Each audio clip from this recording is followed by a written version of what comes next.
At the age of 91, the renowned Tina Louise, the final cast member to remain on Gilligan's Island, made the decision to speak out. "I was so accustomed to suppressing my emotions that I never really looked into some of them. It was simply a terrible place. It resembled a jail. Now, if you saw Gilligan's Island as a child, you most likely recall Tina as Ginger, the glitzy movie actress with the amazing clothing, flawless hair, and that Hollywood glitz. Things weren't that glamorous behind the scenes, though. Tina remained silent for decades. However, that silence is now broken. She is speaking up about the way she was handled by the network. Remain with me. You won't want to miss a single word of what Tina Louise has to say once she starts talking."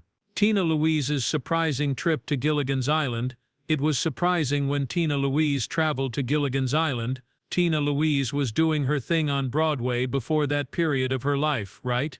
In the popular musical Fade Out, she is simply dominating the stage. Fade in with none other than the renowned comic queen herself, Carol Burnett. Tina already has that spark, that unmistakable magnetic shine. She walks around as like she knows exactly who she is, and why shouldn't she? She has that flaming red hair and a confident voice. No novice was waiting for her big break here. Tina Louise was this person. For God's small acre, a seasoned actress who had already dabbled in the film industry and even won a Golden Globe. She was therefore already well known in the field. People held her in high regard. She took her work seriously. Broadway was more than just a destination, she was in her lane. This is the point at which the narrative takes an intriguing turn. She is winding down backstage the night after a show. She might be drinking some water or retouching her makeup when suddenly TV producers appear. Not just any producers, either. These were the people behind Gilligan's Island, a brand new comedy program that would go on to become one of the most recognizable comedies ever. As soon as they saw her, they recognized Ginger Grant. That was it. The glitz. She had it all, including the screen presence. They were also unrelenting. They were aware of their desires, and she was everything they want. Tina had vivid memories of that moment. You believed that Gilligan's Island was a place of sunlight, coconut radios, and enjoyable activities. At the age of 19, Tina Louise just revealed something shocking. To put it mildly, things were not always easy behind the scenes. What actually transpired on that small island set? Stay tuned because Tina's recent revelation will alter your perception of this beloved program. That's how it all began. She stated in an interview conducted years later, she was essentially viewed as the living, breathing personification of classic Hollywood glitz. They also weren't going to accept rejection. This is where things become even more intriguing though. The offer didn't just jump out at Tina. Not even close. No. She actually paused. A great deal. You see, they had a whole different idea of Ginger when they presented the role to her. They described her as sophisticated, elegant, and a multifaceted woman. Playing the gorgeous girl on an island, or providing eye candy wasn't the only goal. No, this was meant to be a multi-layered character. A smart, fashionable person who just so happened to find themselves stranded on a remote island. What about the show? The comedy was not intended to be slapstick. They assured her that the plot would be more realistic, focusing on 7 individuals who are genuinely attempting to escape and survive on the island. Do you think that's possible? They were trying to sell her on the show. Naturally, Tina began considering her alternatives because she was a clever and strategic actress. She was more than simply a gorgeous face aspiring to fame. She studied under the renowned UTA Hagen, had experience in serious acting, and truly cared about the part she played. Because of this, she was terrified of being typecast. Would she be stuck in the attractive redhead box forever if she played Ginger? Would she ever be taken seriously in Hollywood again? Many actresses of that era had to deal with it, and Tina found it to be very real. Additionally, remember that television was not the glitzy A-list scene it is now. Like the place you go when your movie career hits a brick wall, it was still somewhat viewed as a step down from film. That's precisely what her agency warned her about.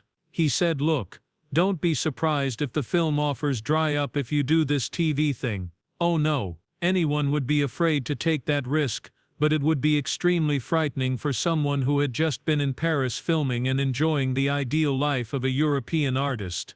Does her skepticism make sense? What then made her reconsider? It wasn't just the fame or the adulation either. Tina wasn't grounded enough for that. This small commitment from the makers was what made the difference. The show would only run for 6 months, they stated. Half a year. That's it. A temporary position that comes and goes. No long-term commitment. That seemed feasible.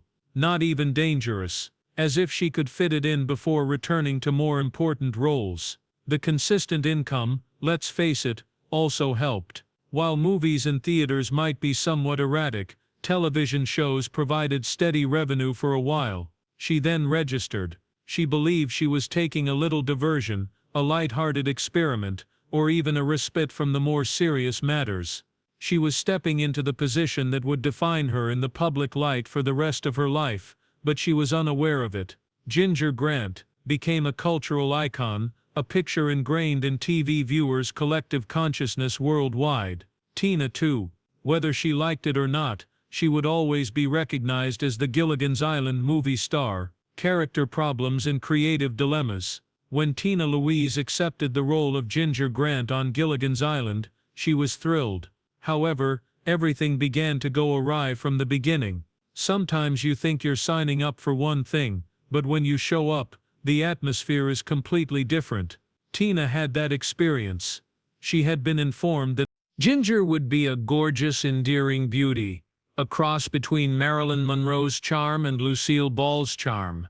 You know, charming, humorous, and flirtatious. The kind of persona that viewers would immediately love.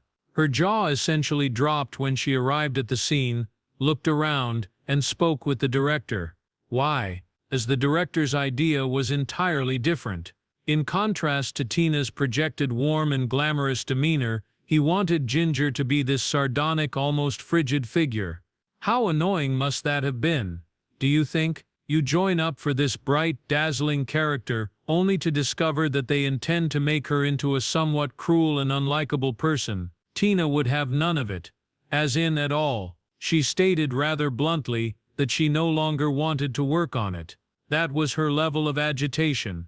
And who could really blame her? She believed that the show's entire concept, this charming, entertaining bunch of castaways, would be totally upended. If Ginger turned into this cold, uncaring person, this is where it becomes even more juicy. She literally went straight to the top because she was so upset. Don't play around. It is not something you do unless you are fervently committed to your position, but Tina set up a meeting with the head of CBS, and she explained everything in that meeting. In essence, she informed the executive, "Look, I wasn't promised this character. And I don't think viewers are going to relate to someone who's all dolled up but has a bad attitude." And you know what? She made such a compelling argument that the head of CBS agreed with her. Like actually agreed. It's not every day that a big network suit takes an actor's side over a director's. So what happened next?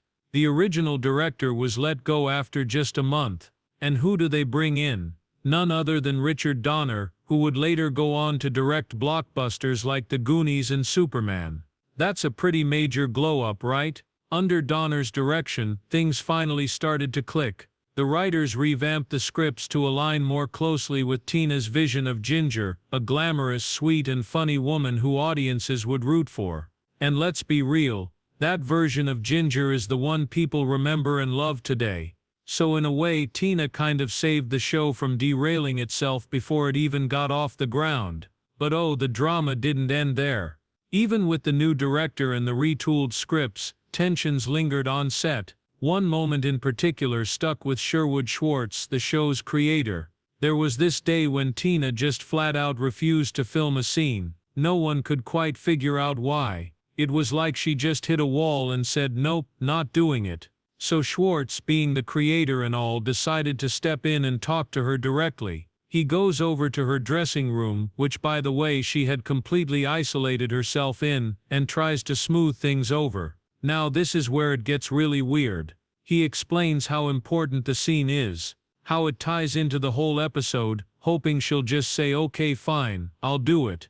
but instead Tina looks at him and goes, "Would you have my dressing room painted gray?" Like what? That's the response. Not, "Let's rewrite the lines," or "I need a break," but a request about the paint color of her dressing room. Total curveball. Schwartz was baffled. He didn't even know what to say. It was one of those moments where you just go, wait, what is even happening right now? But somehow, despite all of this behind-the-scenes tension, the clashing visions, the high-stakes meetings, the strange dressing room demands, the scene got filmed. The show carried on. And the public, they had no idea. All they saw was this funny, it's heartwarming sitcom about 7 stranded people just trying to get B. They didn't see the battles that were fought, just to make sure Ginger was portrayed the right way, or how close Tina came to walking away completely. Isn't it crazy how much can go on behind the scenes without us ever knowing? Looking back, it's clear that Tina Louise wasn't just being difficult, she was fighting for the integrity of a character she believed in.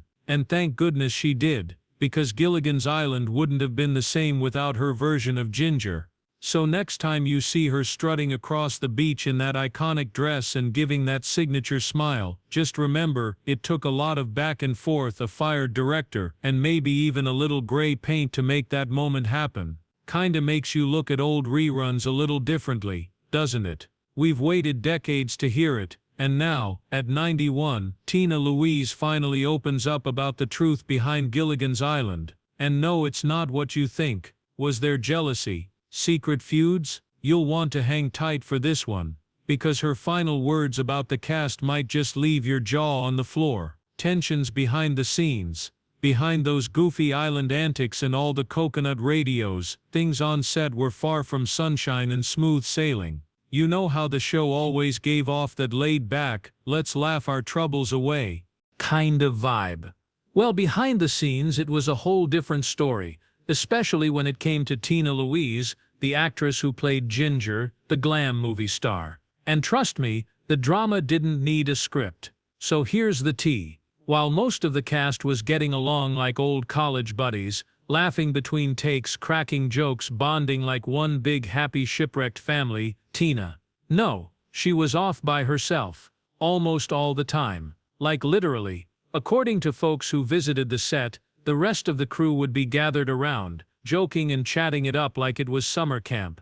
And Tina would just be sitting alone, not joining in, not laughing along, just separate.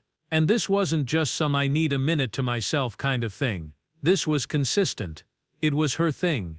And people noticed. Now, why was she like that? Was she shy? Was she having a bad day that just happened to last for 3 seasons? Well, not quite. Word is, Tina wasn't exactly thrilled about being on the show in the first place. Yes, she reportedly thought the show was beneath her.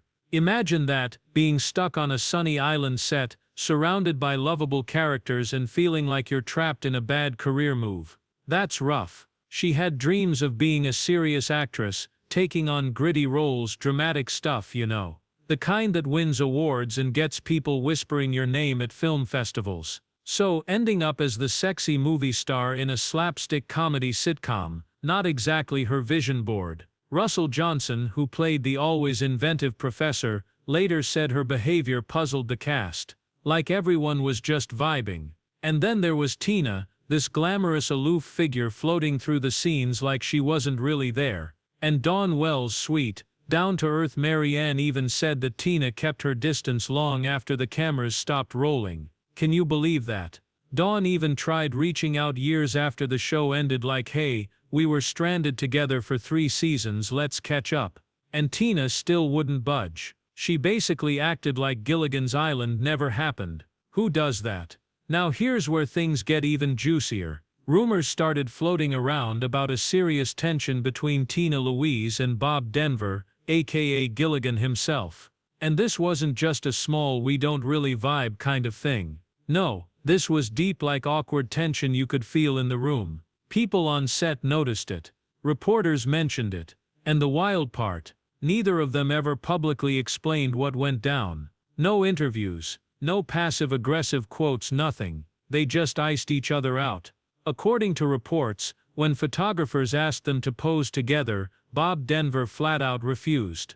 Can you imagine that level of frostiness? You're co-starring on a show and you won't even stand next to your castmate for a photo. That's not just bad vibes, that's full-on beef. And the rest of the cast, they didn't talk about it much either. It was like an unspoken rule: don't bring it up, don't ask, don't tell. Everyone just kind of worked around the tension. They ignored her, she ignored them. And the show went on, like a group project in school, where one person doesn't do their part and nobody calls them out. They just finish it without them. But you have to wonder, was Tina really the villain here? Or was she just deeply unhappy, stuck in a role she didn't want, and unable to fake the camaraderie that everyone else was feeling? Maybe she felt boxed in, like she couldn't stretch her wings as an artist. Or maybe she just didn't click with the group. You know how that is. Sometimes, no matter how nice everyone is, you just don't mesh. But whatever the case, it created this huge emotional distance that never really went away. Now we know that behind all the shipwreck jokes and slapstick hijinks, Gilligan's Island had its own storm brewing off camera. And at the center of that storm, a glamorous redhead who never quite felt like she belonged, and made sure everyone knew it. Isn't it wild how something that looked so fun and easy on the outside could be so chilly and tense behind the scenes? Makes you see the show in a whole new light, doesn't it? Contract disputes and top billing issues. The kind of drama you'd expect from a reality show, not a silly little sitcom about being stranded. That was exactly the vibe on Gilligan's Island. And at the center of it all, Tina Louise, aka Ginger, the glamorous movie star of the group. Now don't get it twisted. Tina wasn't throwing drinks or flipping tables, but her contract, oh, that thing stirred up more drama than a broken radio on the island. You see, from day one, her contract demanded that she get top billing. Yes, she had it written in stone that her name had to be front and center, big, bold, beautiful. It's like she wanted everyone watching at home to know, this show, yeah, I'm the star. Now here's where it gets even messier. Because of that contractual demand, the now iconic theme song, the one we all know and hum for no reason, didn't actually mention all the cast members at first. Can you believe that? In the beginning, poor Mary Ann, played by Dawn Wells, and the professor, played by Russell Johnson, were just thrown under the vague label, and the rest, like, excuse me, and the rest, that's like inviting someone to a party, and then referring to them as +1 the whole night. So rude, right? It was a total slap in the face. But guess who wasn't having it? Bob Denver, our beloved Gilligan himself. And let me tell you, he was not just a klutzy sweetheart on screen, he had a backbone in real life too. Bob actually went to the producers and said something along the lines of, "If you don't give Mary Ann and the professor the credit they deserve, then I want my name moved behind Tina's." Like, talk about standing up for your friends. Can we get a round of applause for Bob? So finally, they fixed it. They reworked the theme song and started including all 7 castaways in the credits. Problem solved, right? Not even close. Because even though that little skirmish over the credits got resolved, the bad blood, oh, it lingered. It simmered like an overcooked pot of coconuts on that imaginary island. Tina Louise, bless her heart, never really clicked with the rest of the cast. She felt out of place, and truthfully, she kind of acted like it too. Some say she thought the show would focus more on her character, and less on, you know, everyone else. And over the years, things didn't exactly mellow out. In fact, they just got more complicated. Every time they tried to put together a reunion movie or some kind of special, guess who was the lone holdout? Yep, Tina. She just wouldn't do it. And the sad part is, those reunions weren't just for nostalgia or fan service. They were real paychecks for the rest of the cast. But with Tina refusing to participate, a lot of those projects got shelved or never happened at all. And that meant lost money for the others, people who, unlike her, wanted to show up and reconnect with fans, and maybe, just maybe, enjoy a little of that magic again. Can you imagine how frustrating that must have been? To want to keep something alive, only to be blocked by one person's refusal to play ball. It's one of those situations that's so ironic you almost have to laugh. Because the show was all about 7 people stranded together, relying on each other, building a little island society. But in real life, not so much. The unity was only surface deep.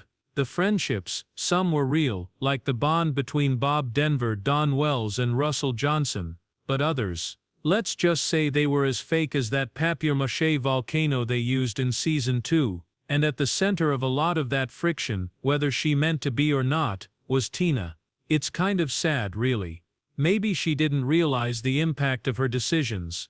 Maybe she thought she was just protecting her image, or standing her ground. Or maybe, just maybe, she really didn't care, who knows. But whatever her reasons were, the fallout affected everyone around her, and even decades later, when people would talk about the show, the behind-the-scenes tension always came up like a bad penny. Fans who adored Ginger on screen would be shocked to hear about all the drama she was tied to off-camera. Because let's be honest, it's always a bit jarring when the glamorous character you loved turns out to be the source of so much tension. But that's Hollywood for you, right? The sparkly surface hides all kinds of messy stuff underneath. And honestly, this whole saga just goes to show how something as small as where your name appears in the credits can blow up into years of resentment and missed opportunities. So next time you hum that catchy little "The Movie Star" part of the theme song, maybe spare a thought for Mary Ann and the professor, and the battles they didn't even ask for, but had to endure anyway. And maybe tip your imaginary sailor hat to Bob Denver too, for being the kind of guy who stood up for his castmates when it really counted. Because at the end of the day, fame fades, reruns come and go, but those little behind-the-scenes choices, they leave a mark, sometimes a lasting one. What if the happiest-looking show on TV actually had one of the most dramatic sets behind the scenes? At 91, Tina Louise is finally spilling the truth. Don't even think about skipping this, because what she reveals at the very end is the part no one saw coming. Looking back, Tina Louise at 91. Tina Louise is now 91. And let me tell you, the way she looks back on her time as Ginger, it's honestly kind of beautiful and really touching. You know how sometimes we only appreciate certain parts of our life when we're way past them? That's exactly what happened here. Tina didn't always love being tied to Gilligan's Island, and for a long time, she actually avoided talking about it. Can you imagine being known all over the world for one thing, but secretly wishing people would see the rest of you? That was her for decades. But over time, and this is the part that gets me, her feelings started to soften. Like seriously soften. There's this quote from her that just makes you go, "Oh," she said, "I always enjoyed my work. And I enjoyed the part. Especially once Richard Donner stepped in as director, and that's such a turnaround from how she used to brush off any mention of the show. You can really tell that the years gave her some peace with it all. And here's what really changed everything for her. Get ready, because this part might hit you in the feels. So Sherwood Schwartz, the show's creator, shared this one story that basically shifted Tina's whole mindset. A fan came up to her and told her how his wife's dying husband only found comfort in watching Gingers during his final days, like that was the only thing that brought him peace. Can you imagine hearing that? Knowing that your work, something you maybe didn't even realize had such depth, helped someone in their final moments. Tina was deeply moved. And honestly, who wouldn't be? That kind of moment. It hits differently. It's not just about fame or being recognized in public. It's about being part of someone's healing, their goodbye, their joy in the darkest time, and after that her whole attitude toward the show kind of melted into something warmer, more grateful. Isn't it funny how one genuine encounter can change your whole outlook? And okay, let's talk about the elephant in the room. Why didn't Tina Louise ever show up to any of those Gilligan's Island reunion specials? People always thought it was because she hated the show, or worse, the cast. But that's just not true, not even a little bit. The truth? She was just busy. Like really busy. The woman had other gigs going on. While the rest of the cast was getting back into their island roles, Tina was off doing guest spots on Bonanza Ironside, Mannix Kojak. I mean, she wasn't just sitting around waiting for a callback, she was living, working, evolving. You know how some people are just always chasing new creative things.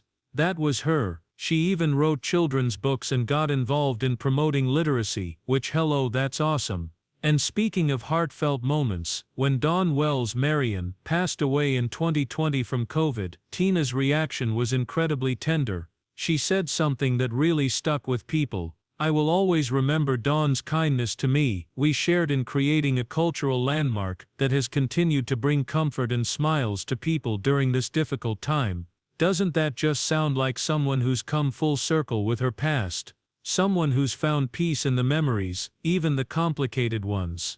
These days Tina doesn't run from the Ginger legacy. Not anymore. In fact, she seems to embrace it in this soft, graceful way. Like on the 55th anniversary of Gilligan's Island. Yes, 55 years. Can you believe it's been that long? She said, I want to say how wonderful it is that our